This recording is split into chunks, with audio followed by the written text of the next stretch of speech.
Buena tarde, mi nombre es Gabriela Lona Calvo, directora nacional de México, representando a la LPJF.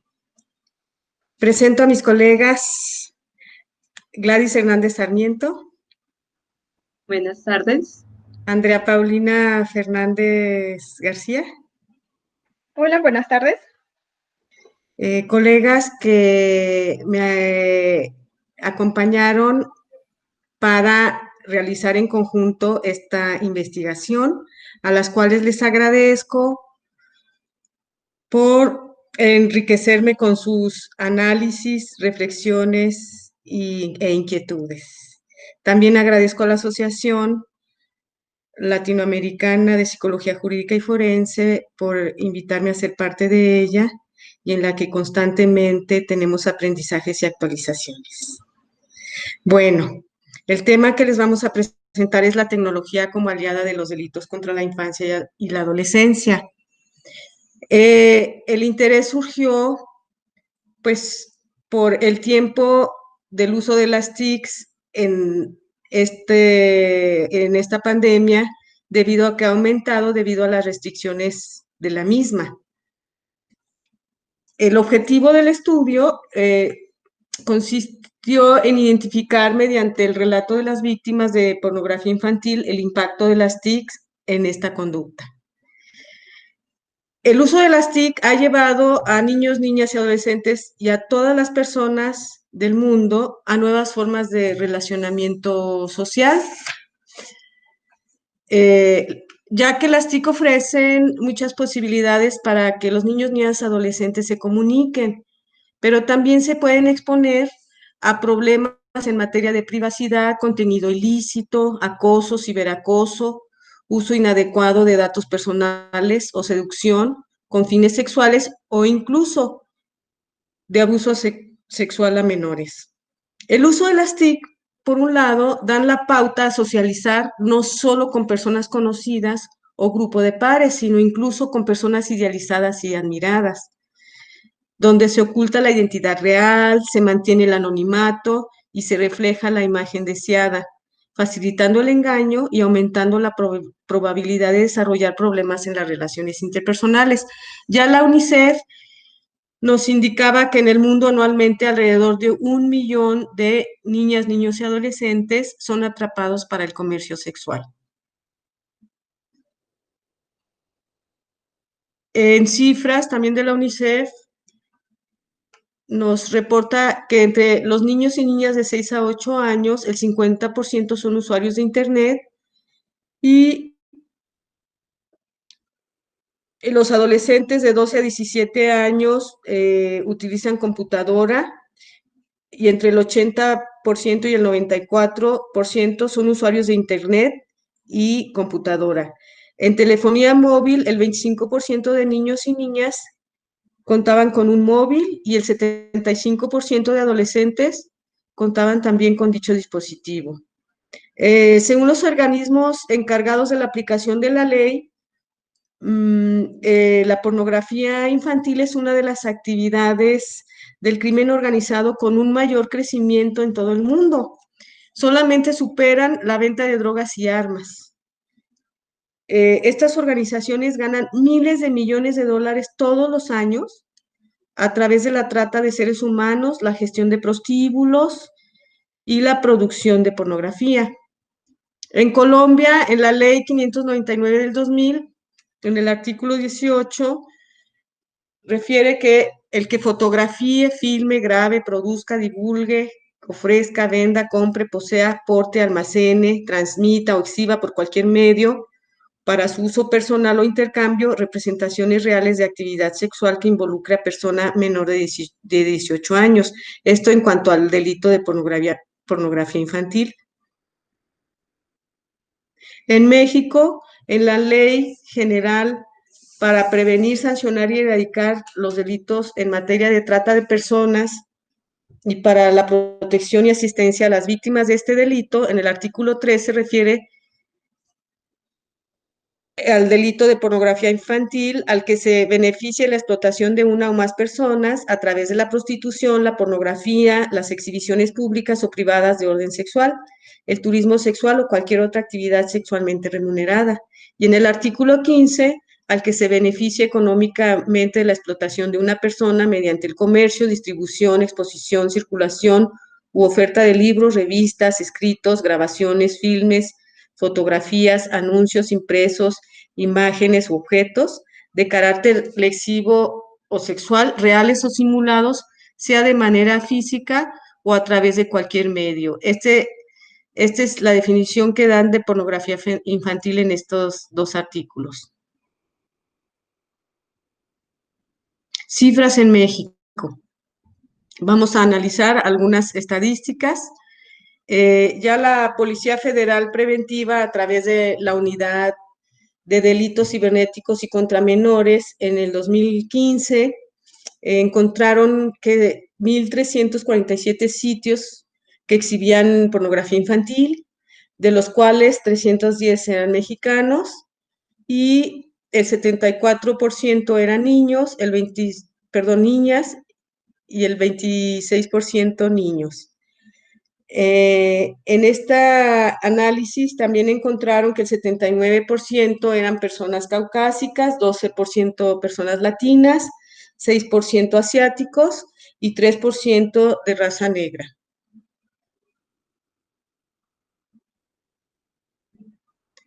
En la Gaceta de la Comisión Permanente del Senado de la República, hasta octubre del 2013 se habían detectado al menos 12.300 cuentas personales en el país, desde los cuales se difundía pornografía infantil, ya sea en fotografías o en videos. Actualmente, en la Fiscalía General de la República se tienen 52 indagatorias por el delito de pornografía infantil, de las cuales 14 son anónimas, 23 presenciales, 14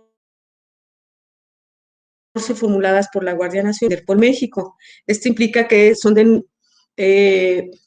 páginas que se encuentran en otros países, pero que el origen viene de México y entonces la hacen llegar a nuestro país. Hemos tenido casos, por ejemplo, de Japón, de Australia, que mandan, ellos identifican la red y la mandan para que se investigue acá en México. Cedo la palabra a mi colega Gladys. Muchas gracias.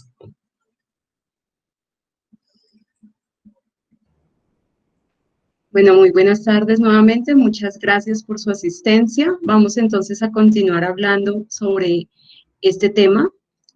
Cuando se habla de pornografía infantil, necesariamente tenemos que acudir a las modalidades de la pornografía infantil. Vamos a hablar específicamente de estas 4. La última se deriva de las anteriores, pero vamos a hablar primero del grooming. Cuando estamos hablando de grooming, estamos hablando entonces de seducción en línea, la llamada seducción en línea.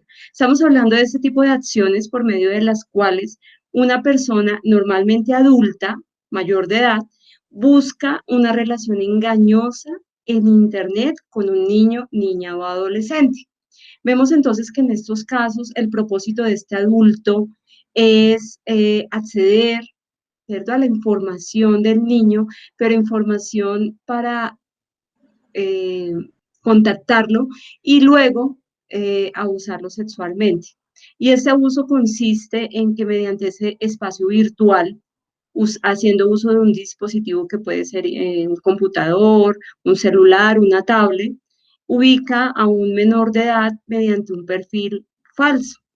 Entonces tiene en cuenta todas esas preferencias, todos esos gustos, probablemente esas personas que le parecen llamativas a este niño, niña o adolescente, para, mediante esta situación, hacerle creer incluso que él es de su edad y que está interesado en esta persona, ¿no?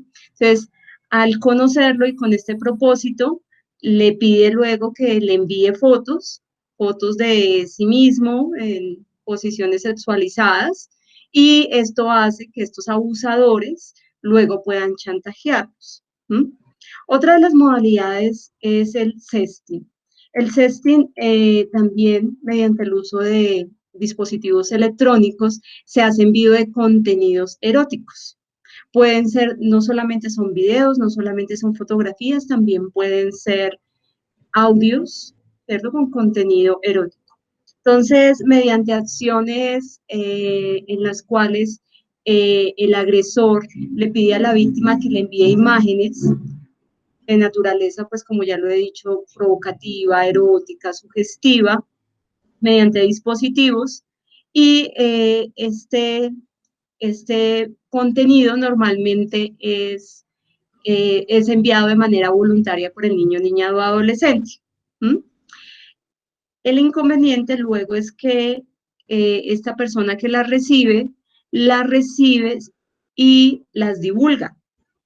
Y esta divulgación la hace sin el consentimiento de la otra parte. Porque es necesario recordar que no solamente los niños, las niñas y los adolescentes son víctimas de este tipo de delitos, sino también los adultos. O mejor, me explico. En Colombia, por ejemplo, cuando un adulto envía fotos eróticas, por ejemplo, a otro adulto, y que lo hace de manera voluntaria, y este receptor divulga las fotos, en este caso pues ya no estamos hablando de pornografía infantil, sino estamos hablando de otro tipo de delito.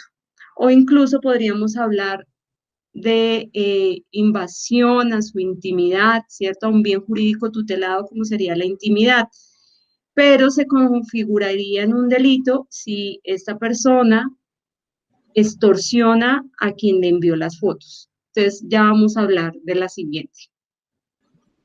La siguiente es la sextorsión, que precisamente consiste en que esta persona que recibe las fotos luego chantajea a quien las envió, diciendo que si no le da dinero o algún otro beneficio a cambio de no divulgar las fotos, pues las va a publicar. Entonces, este tipo de situaciones es bastante gravoso, porque lo que hace es que no solamente se está recibiendo el material, en este caso la víctima no sabe si esta otra persona está grabando, está divulgando o no está divulgando, y luego de eso, entonces, pues también la chantajea. Todo esto mediante dispositivos electrónicos. Este tipo de conductas, por ejemplo, como las del sexting, son muy comunes en adolescentes. ¿Mm? En Colombia, por ejemplo, es muy común en colegios que se haga envío de este tipo de fotografías y que los adolescentes las denominen pack. Entonces, en entrevistas, por ejemplo, los adolescentes dicen, ah, ¿ya vio la pack de Juanita, de Pepita?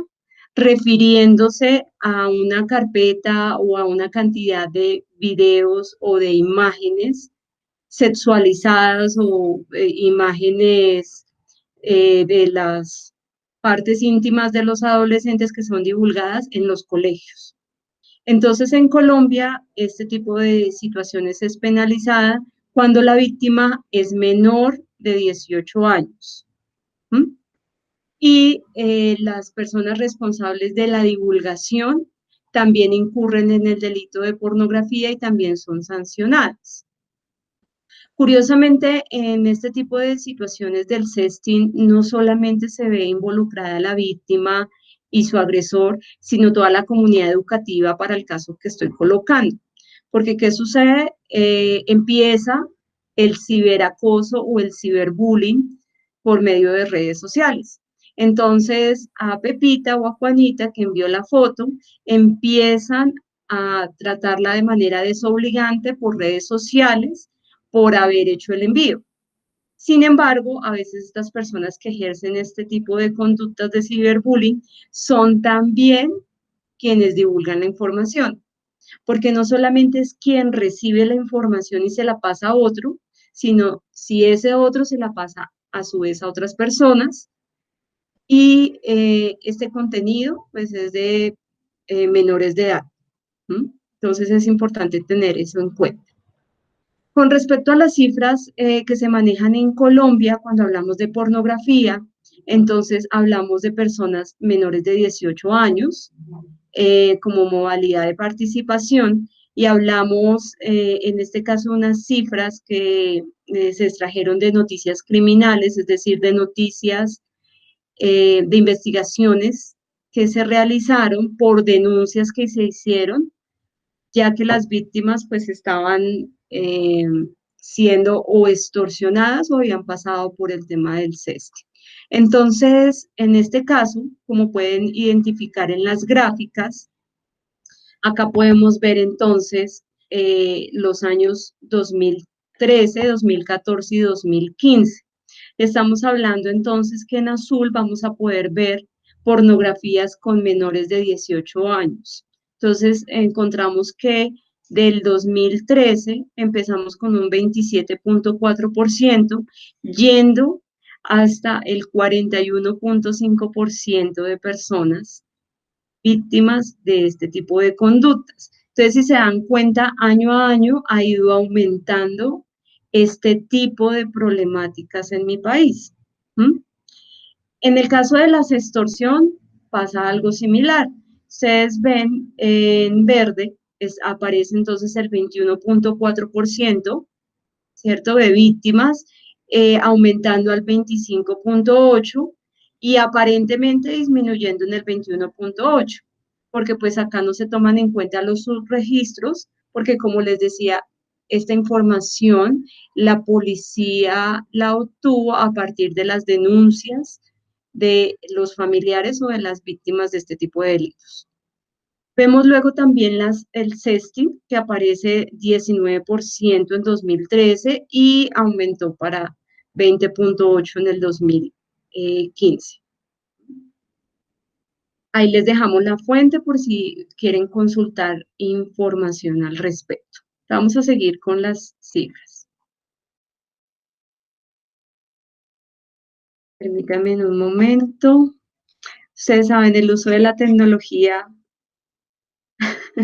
el uso de la tecnología, ay, ahí nos pasamos. Ya, bueno.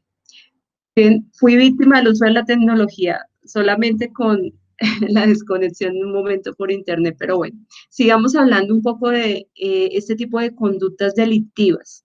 Entonces acá pueden ver en este gráfico la segmentación que hay a partir del sexo. Entonces nos damos cuenta que la mayor cantidad de víctimas son de sexo femenino. ¿Mm?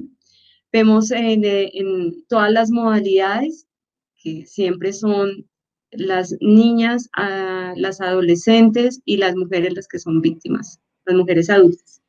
Entonces vemos que en las extorsiones está con un 93.8%, el sexting está con 93.6%, la pornografía con 80.8% y el grooming con 78.1%. Entonces, el porcentaje siempre está siendo mayor en el caso de las niñas en comparación a los niños. En cuanto al dispositivo utilizado en la comisión del delito, entonces se identifica que tanto en cifras del 2015, 2014, 2013, el dispositivo más frecuentemente usado para este tipo de conductas fue el celular. ¿Mm? Entonces, vemos cómo fue aumentando, ¿cierto? Vemos también que se usan otro tipo de dispositivos, como por ejemplo la cámara fotográfica, la videocámara, la tablet, el computador. ¿Mm? Esas cifras, todas, como indico, extraídas pues de la Policía Nacional mediante un estudio que hicieron. Pero preguntémonos, ¿por qué los niños, niñas y adolescentes son los más afectados? ¿Mm? Entonces, como podemos darnos cuenta, en las cifras que les acabé de mencionar, la demanda de niñas pequeñas, por ejemplo, y de jóvenes suele ser la más alta. En este caso se habla, por ejemplo, de jóvenes que no han tenido relaciones sexuales y que son instrumentalizadas para hacer intercambios entre los explotadores sexuales. Como lo mencionaba mi colega Gabriela, efectivamente este tipo de negocios está directamente relacionado con la trata de personas y es la que mayor participación de ingresos tiene al nivel incluso del narcotráfico y también del tráfico de armas. Entonces, todo esto está relacionado con una cultura patriarcal donde las mujeres son vistas como objetos, son vistas como objetos, como una mercancía que se puede usar y que se puede vender. De ahí que la mayor participación sea de niñas y adolescentes. Y estamos partiendo a través de las cifras que nos muestran precisamente las investigaciones que se hacen, no solamente en Colombia, en Latinoamérica, sino a nivel mundial. ¿Mm? Y es que esto parte de la desvalorización de lo femenino en comparación a lo masculino, en los que se ve que las niñas, nuevamente, como lo he mencionado, son instrumentalizadas.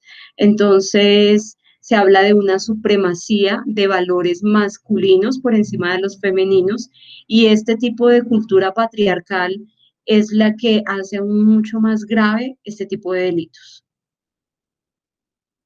Entonces, nosotros a través de este estudio quisimos enfocarlo a lo victimológico para hacer una comparación entre el relato de la niña, que ya nos va a contar nuestra colega Andrea, pero identificar cómo la tecnología facilitó que este tipo de delitos se dieran.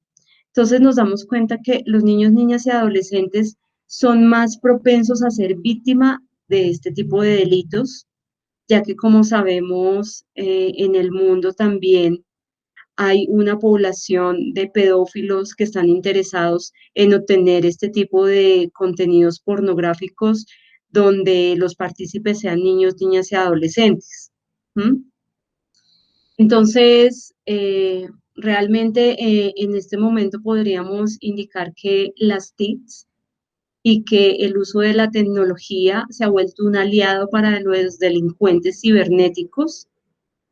Nos damos cuenta que no solamente estamos hablando de pornografía infantil, sino incluso hasta el hurto de los datos.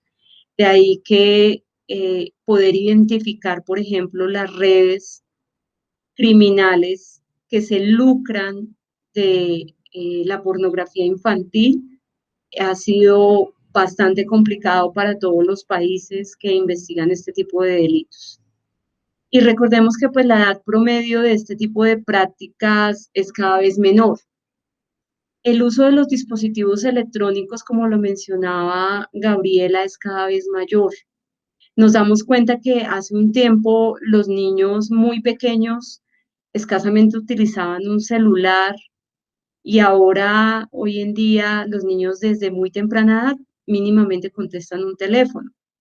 Y ese uso de este tipo de dispositivos debe ser regulado pues, por un adulto, porque los jóvenes principalmente, estamos refiriéndonos a adolescentes entre 12 a 18 años, están siendo más vulnerados y más cercanos a prácticas como el sexting, que generan en las víctimas una gran cantidad de culpa porque esa información la suministran de manera voluntaria.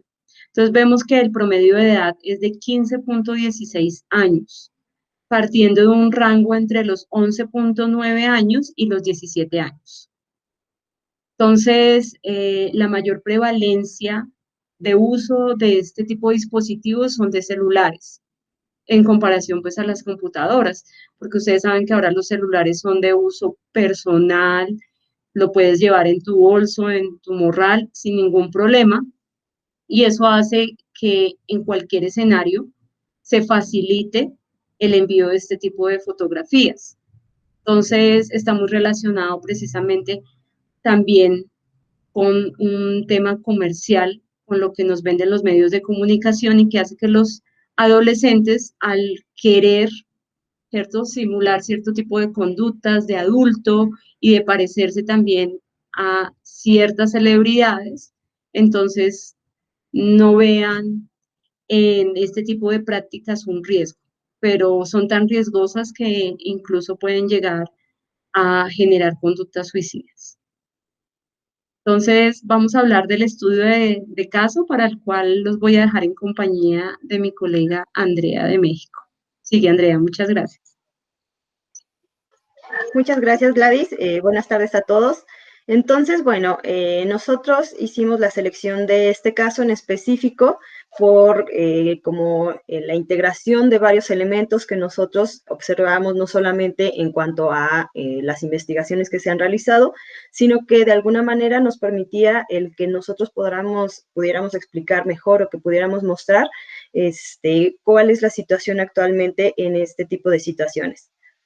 Entonces, bueno, primeramente, la menor a la que nosotros hacemos alusión se va a denominar como RGC. Ella pertenece a una familia monoparental, tiene 11 años, es la primera de 3 hermanas. En su familia regularmente la madre suele viajar, entonces queda al cuidado ocasionalmente del padre. Entonces, bueno, ella ingresa a un curso de natación en el cual el profesor de este curso inicia a mostrar un interés específico en ella, ¿sí? Entonces, le pregunta principalmente así como cuál es o cómo se encuentra en Facebook, cómo se encuentra en WhatsApp, y ella solía tener un uso de estos dos tipos de redes sociales, Facebook principalmente para comunicarse con amigas y WhatsApp de una forma más íntima, más personal. Por ejemplo, se comunicaba con lo que sería su papá y su tía. Entonces, bueno, les mencionaba, les hace solicitud de cómo se encuentra, de sus redes sociales, y posteriormente inician a hacer una conversación haciendo uso de primeramente de Facebook, y posteriormente le cuestiona pues acerca de cuál sería el número que tiene en WhatsApp para tener un contacto, digamos, más directo. Entonces, posteriormente, en los mensajes, él le inicia a hacer una manifestación tanto de interés como de afecto, a través de mensajes como qué bonita estás, cómo estás, bebé, y cuestiones como más afectivas, de alguna forma en la que se va realizando una relación entre ellos dos. ¿Sí? Cuando de manera presencial, esto dura una semana de manera presencial, posteriormente él le hace solicitud de una foto, le pide que con el celular de él ingrese a los vestidores y en el momento que se está cambiando se tome algunas fotografías. Posterior a esto, en los mensajes sigue el halago hacia ella y también lo que sería el obsequiarle unas gorras, ¿sí? De manera que esto manifiesta un interés por ella, un afecto. Posteriormente se da ya una expresión de afecto directamente en el cual le hace la solicitud expresa de que si quiere ser su novia, le dice que le quisiera, o sea, como quisiera ver o tener fotos de ella de manera desnuda. Entonces, esto se ve como un continuo.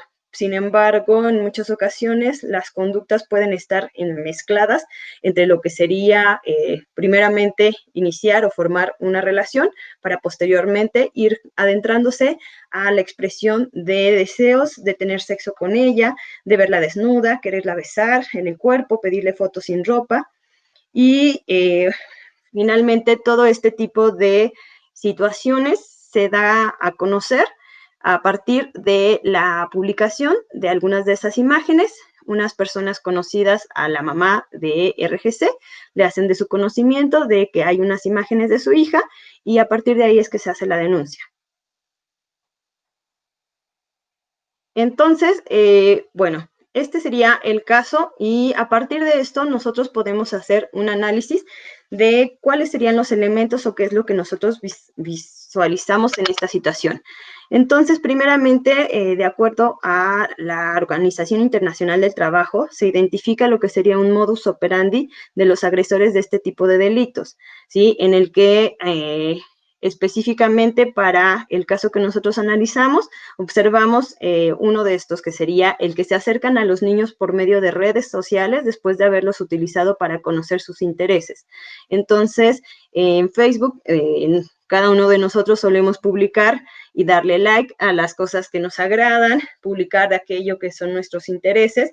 Y entonces no es únicamente una red en la que tú te comunicas en específico con una persona, sino que deja visibles todos los intereses que tú tienes, y a partir de estos es que la otra persona va a ir conociendo más acerca de qué es lo que le gusta, y por lo tanto, pues poder abordar este tipo de temas y así mostrar un mayor interés en la persona.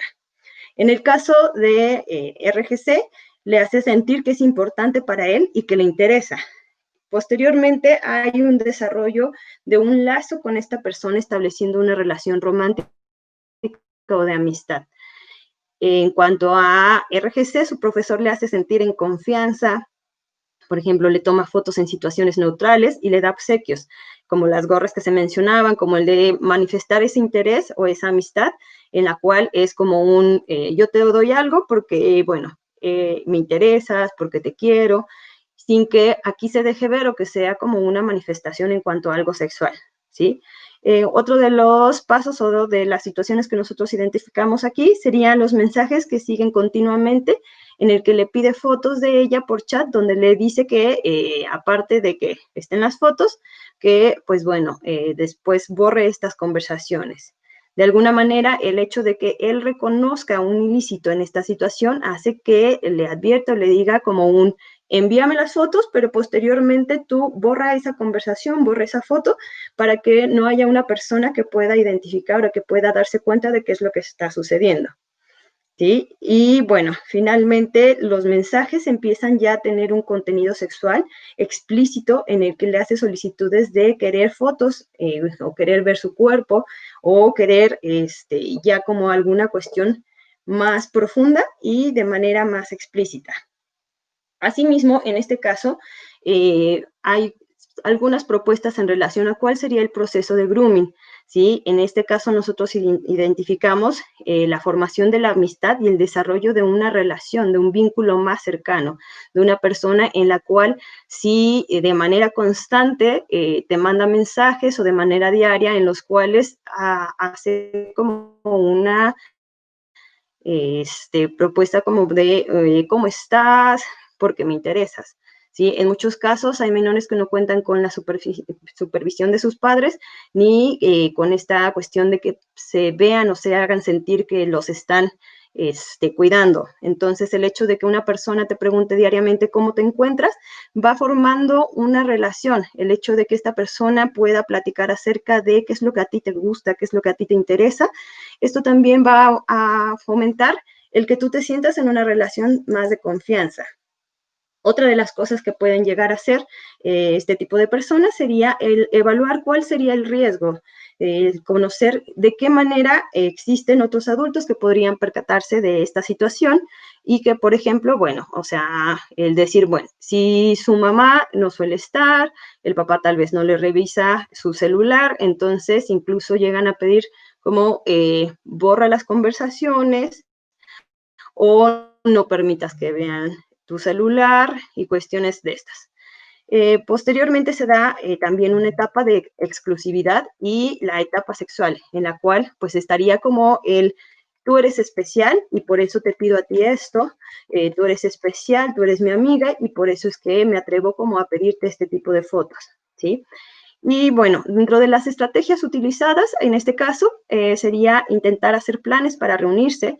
La persona le decía, vamos al cine, me gustaría verte en este lugar. De alguna forma, es ya como el iniciar una relación, sacándola un poco de lo que sería las redes sociales, como para tener un contacto de manera física. Y que posteriormente estas situaciones se van a como derivar en unas cuestiones en las que el contacto físico puede llegar incluso a concretarse. La otra de las estrategias sería el uso de halagos y cumplidos, y también suelen evaluar lo que sería el horario de trabajo de los padres, con la intención de saber que, por ejemplo, cuál sería el horario más adecuado, digamos, para ellos de poder comunicarse sin que sean descubiertos.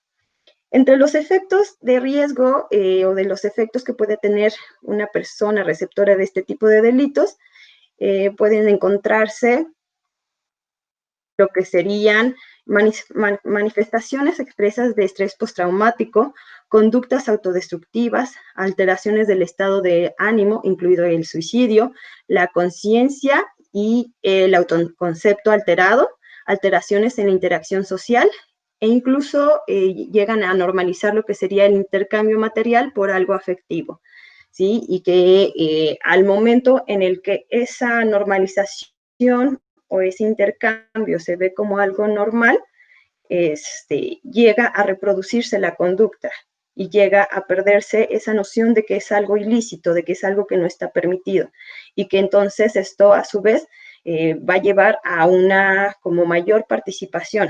Es decir, por ejemplo, bueno, no tiene nada de malo que yo converse con esta persona si esta persona me está cuidando, no tiene nada de malo que yo pueda enviarle alguna foto como me la está solicitando, si finalmente es una persona con quien yo converso, quien se interesa por mí, quien me da obsequios.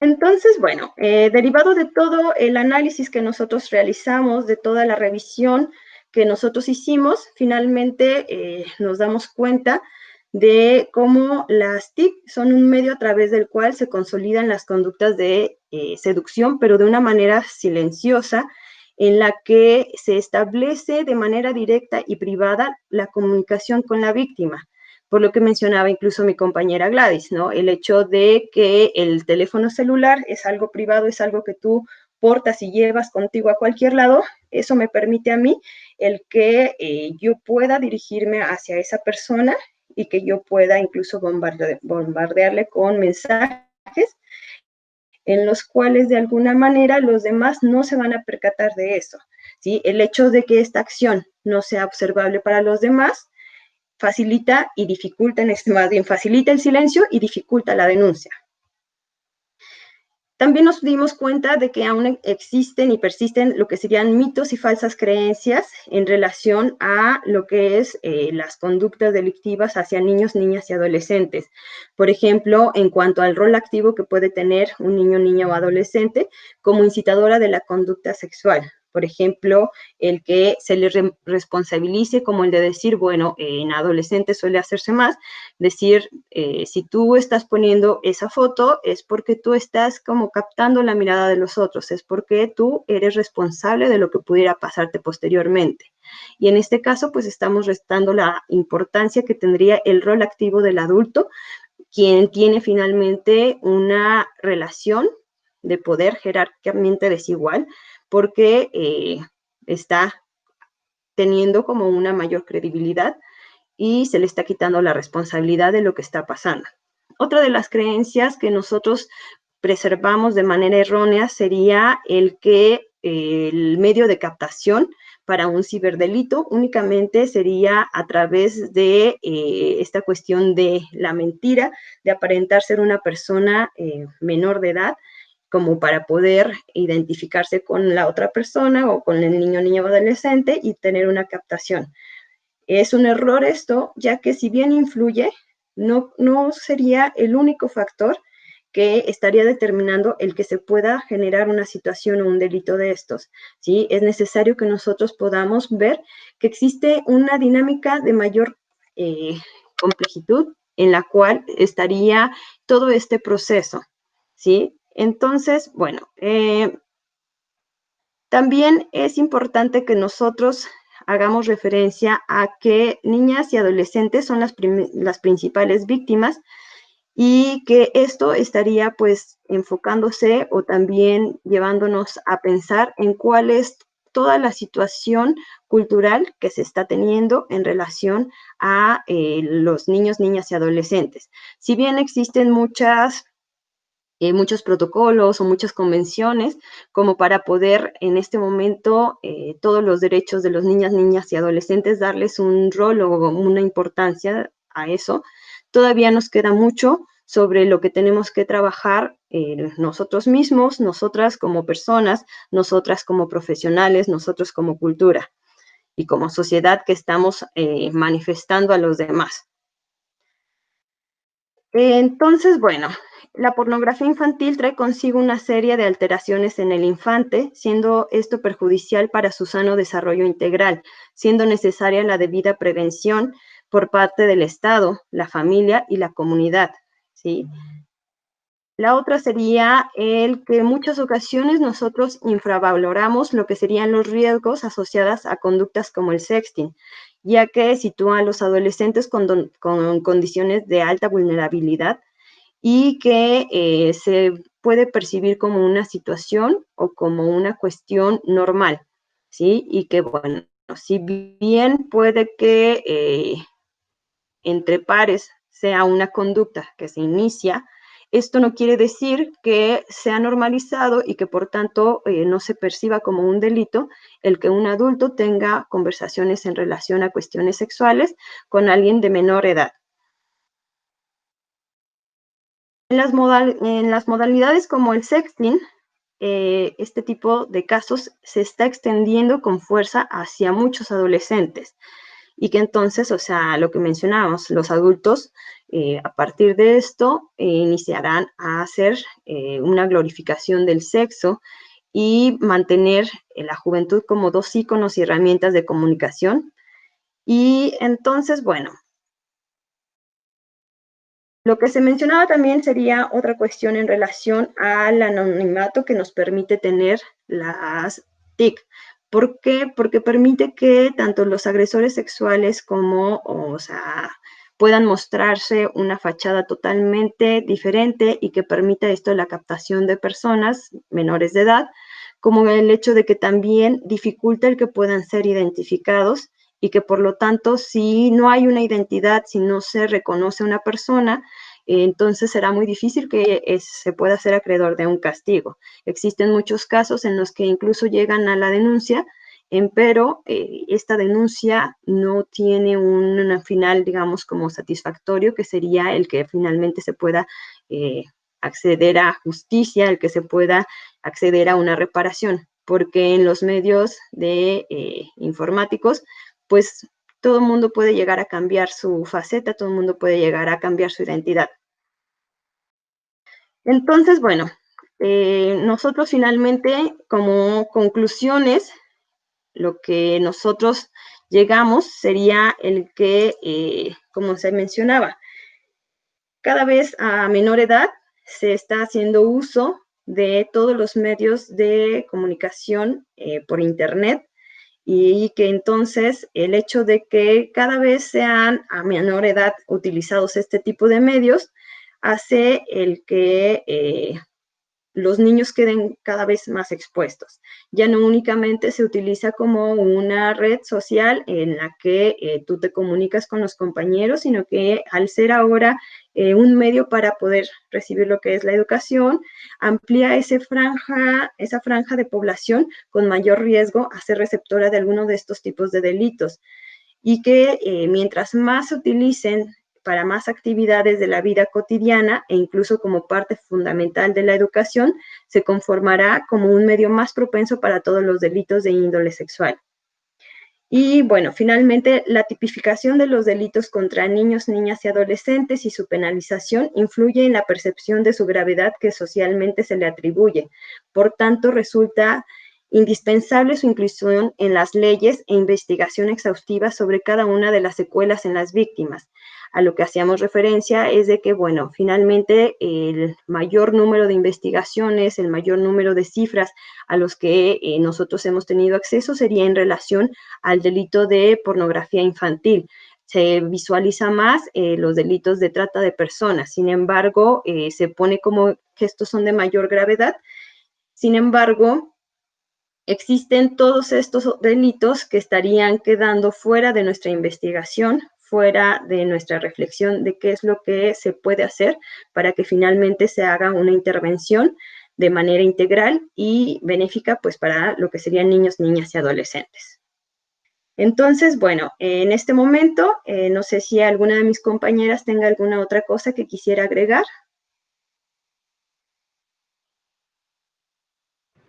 Bueno, pues tal vez mencionar que efectivamente a nivel mundial se están haciendo hoy en día campañas que desestimulen el uso de este tipo de modalidades como el sexting, como las que pueden ver, eh, como la que hay, creo que incluso está hasta en México. ¿Cuántos likes vale tu dignidad? El sexting te da una popularidad que no te gustará, eres más inteligente que eso, para que tengamos en cuenta entonces que debemos hacer un uso adecuado de la tecnología y que los que son padres tienen la responsabilidad de que los niños, niñas y adolescentes, eh, mediante el uso de la tecnología, no vayan a ser víctimas de este tipo de delitos, porque conductas como, por ejemplo, el sexting, cuando se practica en mayores de 18 años, por ejemplo, en Colombia, no está reglamentado, no es como en sí mismo un delito.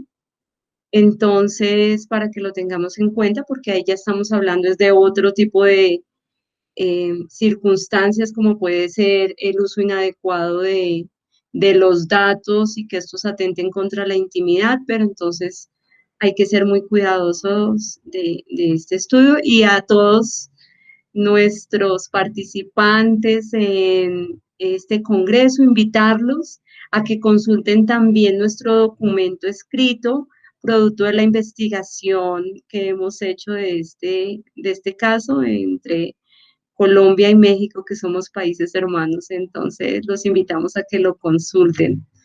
Estamos atentos a sus preguntas y a responder cualquier inquietud que tengan acerca del documento. Muchas gracias. No sé si Gabriela tenga algo que decir. Bueno, entonces, muchísimas gracias por su Nada, Gladys. tiempo. Gracias, muchas gracias por su tiempo y pues esperamos vernos en breve. Muchas gracias.